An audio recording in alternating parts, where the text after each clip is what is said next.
ഫോണുണ്ടായിരുന്നു. വീട്ടിൽ നിന്ന് ഇറങ്ങിപ്പോരാൻ നേരത്ത് അയൽവക്കത്തെ പയ്യൻ ഫോണിൽ എന്നെ മോളുടെ വിശേഷമൊക്കെ കാണിച്ചു. കുടിക്കാൻ വെള്ളം കിട്ടും സാർ.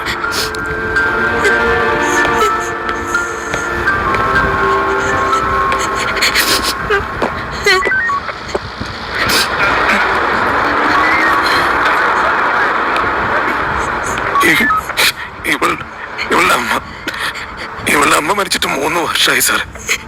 ഒരുപാട് പൈസ ഒന്നും ഉണ്ടായിട്ടല്ല ഞാനിവിടെ പഠിക്കാൻ വിട്ടത്. നാട്ടുകാരൊക്കെ പറഞ്ഞതാ ബാംഗ്ലൂർ പഠിക്കാൻ വിട്ട എന്റെ മോള് ചീത്തയായി പോകുന്നു. എന്റെ മോളുടെ മേലെ എനിക്ക് അത്രയ്ക്ക് വിശ്വാസമുള്ളതുകൊണ്ടാ സാറേ ഞാൻ അവളെ പറഞ്ഞു വിട്ടത്.